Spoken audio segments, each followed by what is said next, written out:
Welcome to the show. I'm Jonathan, and today we're going to be talking about space and how it affects your brain. Listen, the brain is already complicated enough as it is, so we'll keep this light, almost weightless, if you will. Have you ever wondered what happens to astronauts when they return home after their missions? There's plenty of videos of astronauts forgetting that gravity exists and trying to break out of their spacefaring habits. Once back on the ground in the van where they take you back to crew quarters, they give you, I was drinking orange juice.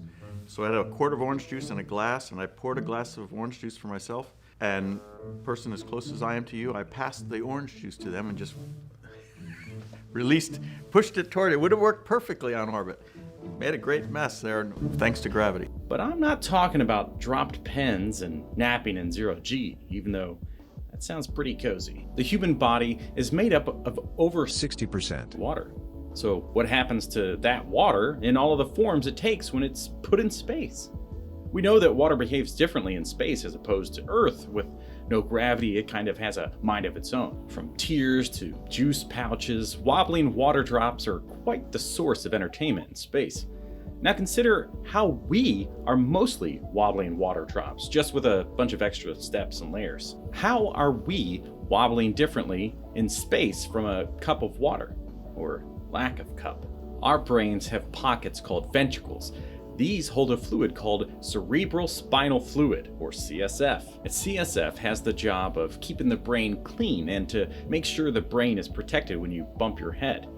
Technically, that fluid could leak out of your nose or ears, but that's a totally different topic and it's gross, I know, but it's a thing. When your body goes up in space, the change in gravity affects CSF and these ventricles. But wait, isn't there no gravity in space? That's actually incorrect! Gravity is so reduced in space that we call it microgravity. It's what keeps the moon in orbit with Earth and our planet in orbit with the sun. Astronauts are free falling. Since they and the spacecraft they're in are in a vacuum of space, microgravity causes all objects to fall at the same rate. This gives the effect that they're floating. In fact, things in low Earth orbit like the International Space Station are always falling back to Earth. We just have to nudge them back up every once in a while. So we've got microgravity in space. So what does that mean for CSF floating around in our noggins? The ventricle pockets of the brain dilate, acting as a dam. Where there was once a little bit of CSF, there's now a lot. This sudden change isn't unnoticed and is linked to why astronauts can have blurry vision during or after spaceflight. More brain fluid, blurry vision. What else is space doing to our bodies? Are superpowers next? No.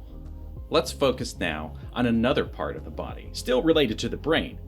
The vestibular system lives in your ears, keeping you upright and aware of gravity and where your body is in relation to it. This tiny system kind of looks like a pretzel and a seashell and a baby, but it's incredibly important to how we function.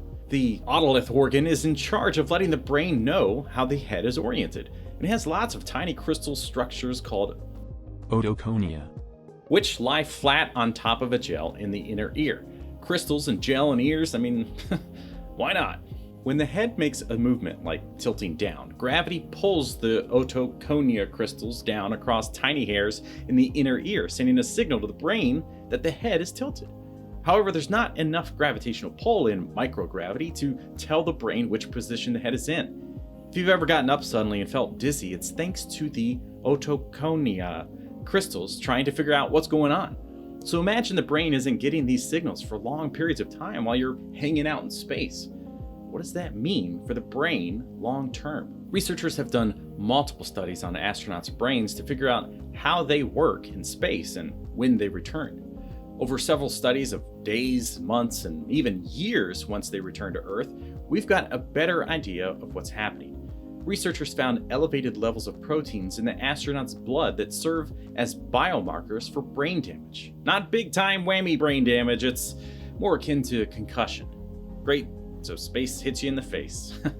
Well, the head. Long exposure could be very damaging without solutions like man-made gravity. What do we do about this? Well, the easiest solution is artificial gravity on space stations and shuttles. A staple in many sci-fi movies, we haven't actually figured out artificial gravity yet.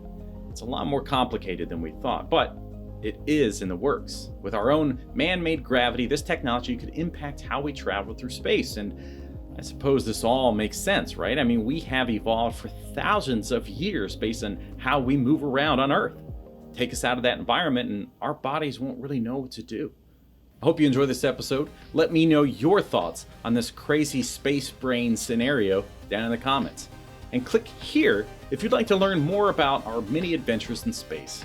As always, thanks for watching, and what did you learn today?